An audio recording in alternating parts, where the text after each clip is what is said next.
Now at 10, a man dies after he was found unresponsive in Pittsburgh's YMCA pool. Plus an update on the struggle to find enough lifeguards for Joplin public pools.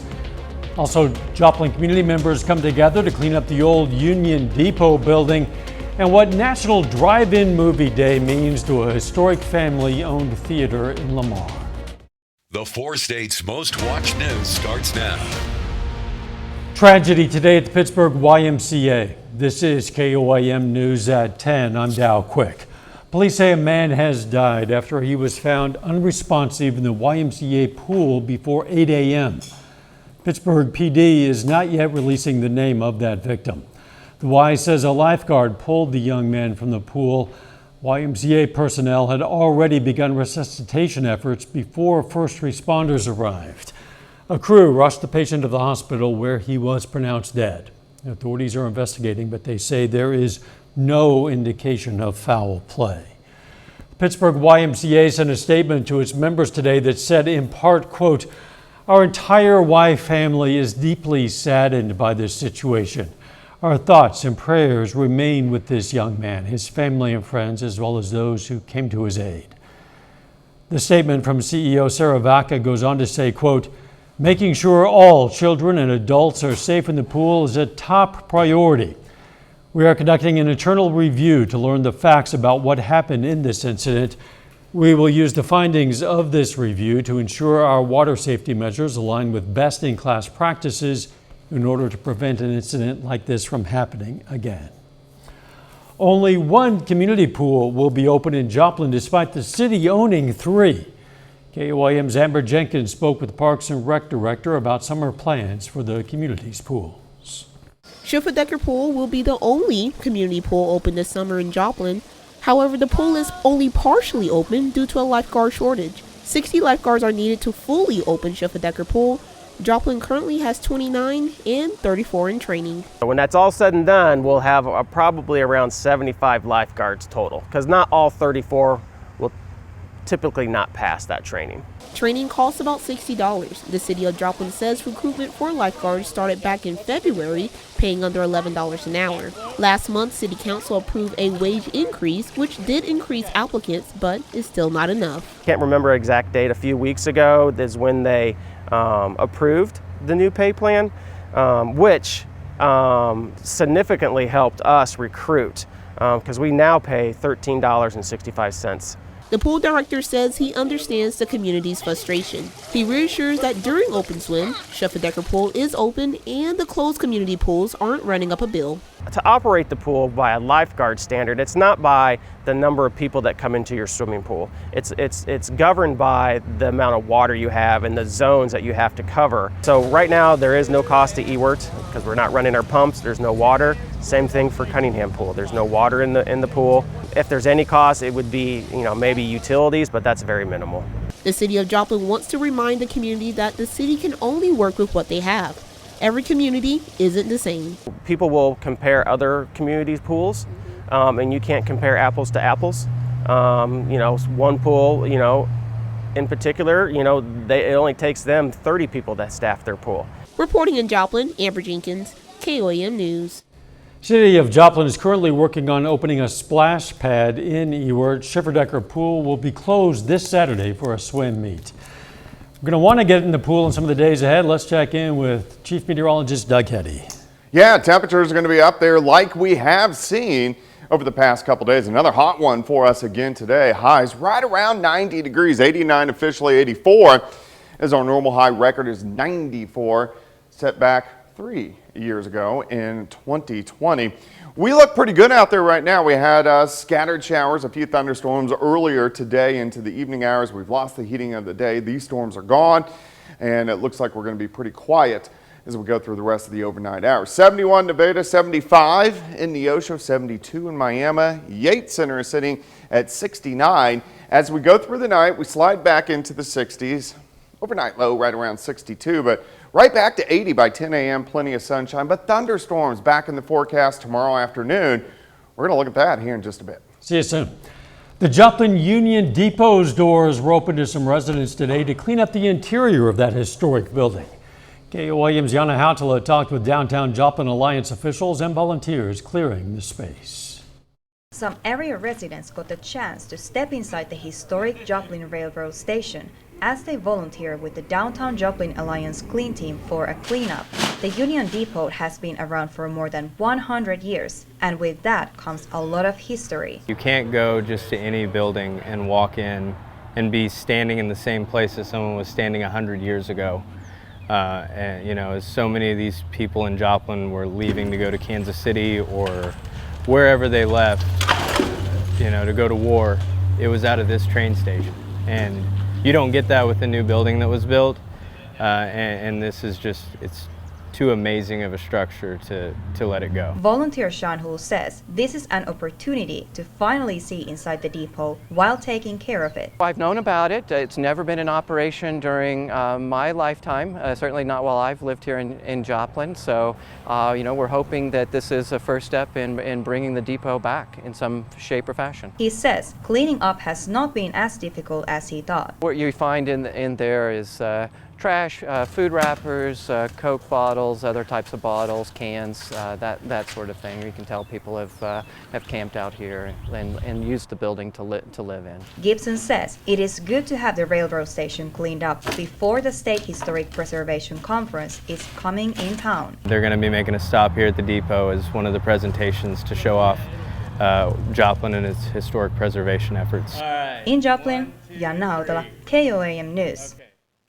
The Clean Team meets 2 times a month on the first Tuesday and third Saturday to clean up areas that they think need cleanups. Gibson recommends residents come out and help clean up spaces in the community with a 1-hour commitment. It was a fruitful day for supporters of Alex's Lemonade Stand in Pittsburgh. Family response advocates and City Hall staff served cold, fresh lemonade under the Pritchett Pavilion for a good cause. It's to help the foundation find the cure for children with cancer by raising $400. They served more than 12 gallons of lemonade. Donators could also add their names to the gratitude wall and buy raffle tickets for chances to win a prize. Hopefully there will be better solutions to the cancer that children have. Some of the treatments that they have for cancer right now in children are worse than the disease sometimes. So this will help. Now, even if you didn't have the chance to grab yourself a lemonade at Alex's Lemonade Stand this afternoon, you can still make donations, of course. You can find more information at KOAMnewsnow.com.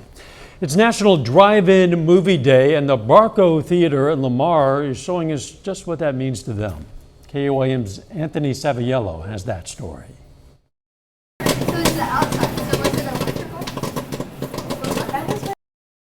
For some, it may be hard to justify going to the movies. With the convenience of live streaming and the comfort of your own home, sitting in a dark theater may not seem that appealing.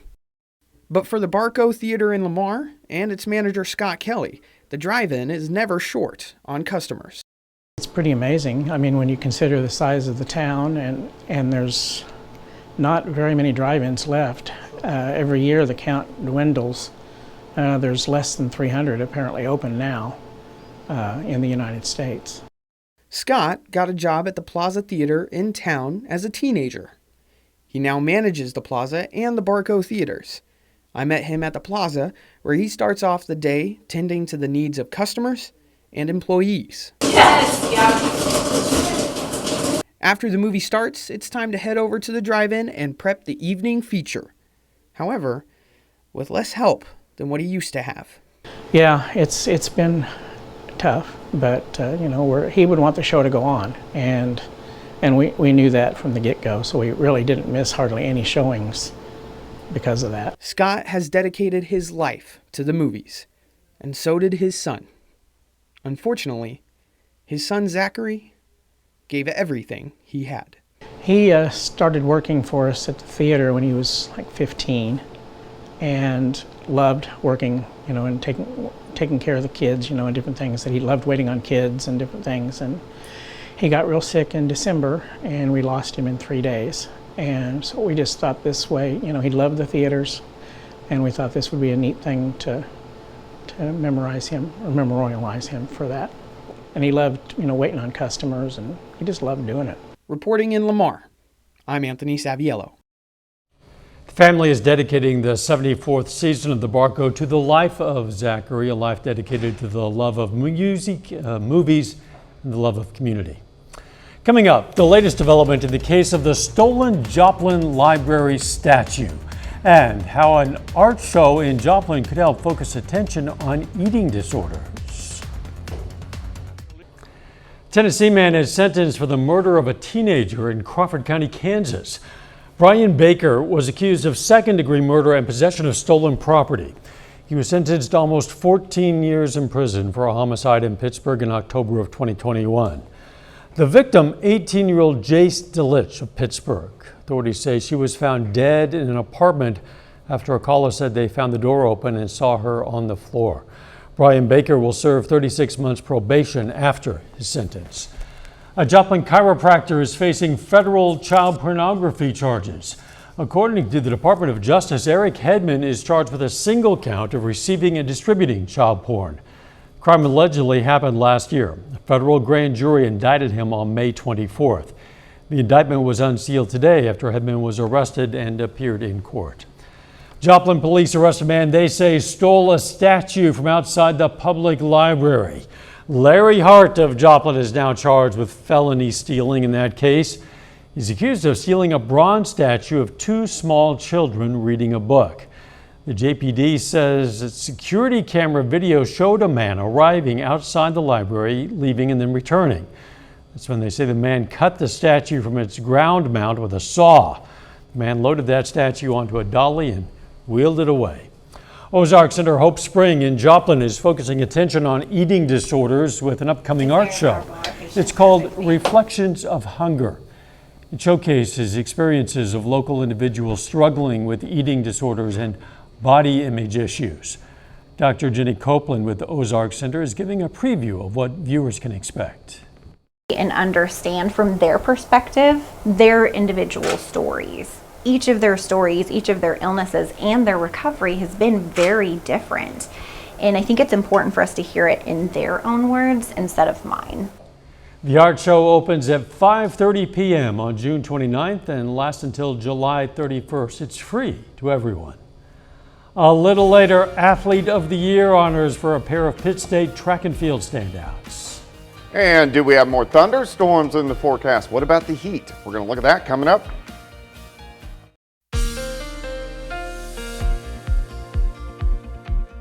Well, it definitely turned out to be a warm, teetering on hot day across the region. Plus, we had scattered showers and thunderstorms during the afternoon into the evening hours. It's all calm out there right now. Nice shot, Indigo Sky Casino and Resort just outside of Seneca, Missouri.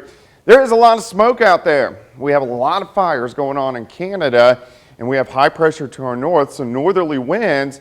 So where you see the brighter colors is showing us where the smoke is the thickest. That's why our sunsets past couple nights have been a little reddish, and it's been hazy out there. Also, our air quality has been kind of low, not near as bad as what it is just a little farther east. So as we go through tonight into tomorrow, that smoke kind of sticks around, drifts east a little bit, and then drifts back in as we get into tomorrow evening. Maybe not quite as thick tomorrow as what it is today. But until we get southerly winds back, we're going to have the haziness in the skies. Look at our temps, near 90 yesterday. A drop back mid-60s, right back up to about 90 for us again today. And it's still fairly mild, 67 in Stockton, Neosho 75, Pittsburgh sitting at 72, Miami also at 72. We can go to Joplin sitting at 76. Visibility is usually at 10 miles. It dropped a little bit, and it's due to that smoke that's sitting in the atmosphere. Let's go into the overnight hours, down to 62, 65 by 7, back to 80 by 10 a.m. So a real quick warm up, and you can see all of our showers and thunderstorms we had earlier. These are gone. We lost the heating of the day, so there's not as much instability in the atmosphere. So all these showers and thunderstorms have dissipated. So we're nice and quiet as we go through the overnight hours. We still have a few scattered showers down through central and southern parts of Oklahoma. And what's firing these off, here's our upper level winds. You can see a couple weak little short waves which are pushing through. We got the monsoon out to the west, and then look at this, just south of Chicago. This line here is actually a cold front that's going to back in as we go through the next 36 hours, giving us or at least continuing the chances for showers and thunderstorms. Quiet tonight. When you wake up, we're going to stop at 7 a.m. I'm not going to be up at 7. Temperatures sitting into the mid-60s, mid-80s by noon. And then as we get into the afternoon, look at some isolated thunderstorms popping up. Not that many tomorrow afternoon, and the better shot is going to be on the Missouri side. Also notice the cold front. It slides in tomorrow night, kind of slowly drifts off toward the south and to the west. So Thursday morning, we could have a few scattered thunderstorms along the front. Once we get into Thursday afternoon, the front is mainly in our southwestern counties. So this is where that better shot for showers and thunderstorms will be. Day planner for you, 65 in the morning, 86 by noon. High temp right around 90 degrees. It stays hot into the weekend, but I think as we go into the weekend, we have better chances for widespread rain, a few complexes trying to push through as we go into the weekend. So at least we have these chances as we go through the next few days. Let's go 90 tomorrow. 85 Thursday, 86 on Friday, 87 on Saturday. Once we get a cold front that rolls in Sunday morning, we cool down a little bit, a high of only 82 on Monday, and then a rapid warm up back into the 90s by the middle of next week. Really starting next week, all the way through about the 4th of July, is probably going to be over 90 every day. Really? Yeah, it starts getting really hot. Well, that's not unusual. It's not welcome, but it's not a little unusual. early. Thanks, Doug. Joplin Health Department wants to remind you they're going to operate a mosquito fogging program in the city again. They say they use a pesticide that has a low toxicity to humans, and the fog usually dissipates within 15 minutes of application. Fogging will be conducted in the early morning hours to minimize the exposure. People are encouraged to stay indoors and not drive through areas where fog is visible after application. Still ahead, Athlete of the Year honors for a pair of Pitt State track and field standouts. And Oklahoma softball punches their ticket to the Women's College World Series Finals. Jacob Leonard has that and more coming up.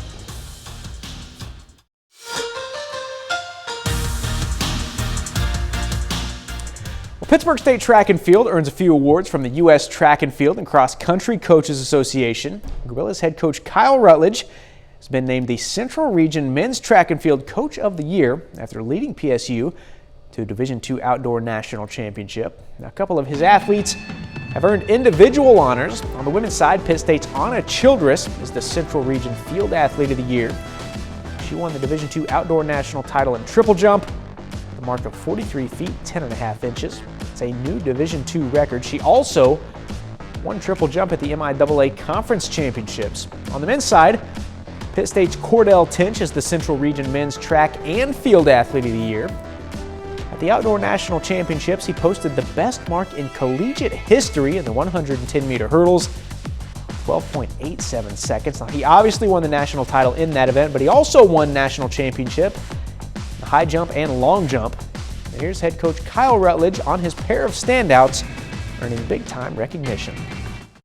It's just great to see that their performance of breaking national records and to perform the way that they did is just outstanding. I'm still in awe how well they performed. I mean, Anna breaking the national record after the girl right before broke the record, and she came back and answered. And then Cordell, you just, I mean, what an amazing feat that young man did to winning the high jump the way he did and winning the hurdles and long jump. It was just an amazing weekend for him and Anna as well. The Oklahoma Sooners are back in the Women's College World Series Finals. The Sooners beat Stanford 4-2 last night to advance to the championship series. They'll face Florida State in Game 1 of the 3-game series Wednesday. Oklahoma definitely on a roll right now. They're on a 51-game winning streak. They're 59-1 overall this season. The Sooners are aiming for their 3rd consecutive national championship. The Kansas City Royals dropped Game 1 of a 3-game series against the Miami Marlins last night 9-6. Tonight the Royals send Zach Greinke to the mound for Game 2 with a chance to even the series in Miami. That game is final. Kansas City falls 6-1. Actually, the only run they scored tonight was on a wild pitch. The Royals will try to avoid the sweep in the series finale tomorrow night at 5:10. The St. Louis Cardinals also in action tonight. They're on the road for Game 2 of their series with the Texas Rangers. The Cardinals trying to avoid a 5th straight loss, but tonight they drop this one by a pair of runs, 6-4. Nolan Arenado goes 1 for 4 with a 2-run home run. And that's a look at sports. We're back with more news right after this. Carthage Public Library today kicked off its summer reading program with a picnic. Officials say the event invites people to explore the area and interact with different law departments that are also there. Not only was there a picnic, there was also canine demonstrations for folks to see. You know, encouraging friendship and togetherness and cooperation. And I could not think of a better way to do that than to invite our community heroes here to the library. So our community can come and look at the fire trucks. Picnic and canine demonstration was between the library and Central Park. Good day for that in Carthage and across much of the area today. Kind of warm, but otherwise not bad. Yeah, it was hot. Temperatures right around 90, and our rain today was on the Kansas and the Oklahoma side. A few pop-up storms tomorrow afternoon, mainly on the Missouri side. High temp of 90, scattered thunderstorms Thursday. Chances lasting all the way through the weekend, which we need it. I want to point out before we go that Jacob Linder is counting down his final days here at KOAM, unfortunately for us, but he's moving on to another opportunity. Last day is going to be Thursday here. Yeah, it's sneaking up on me. You know, I try not to think about it because you know, get a little emotional. Try to keep my eyes on what I'm doing every day, but it is getting close. Well, there'll be a proper tribute come Thursday. Yeah, I hope everybody tunes in, checks it out, get a chance to say goodbye, and also poke a little fun at how not good at news and stuff I was early in my career. You were good at everything, including giving weather, but sports, definitely your forte. Thanks for joining us. Don't forget our morning show, 5 a.m. Let's make it a great tomorrow.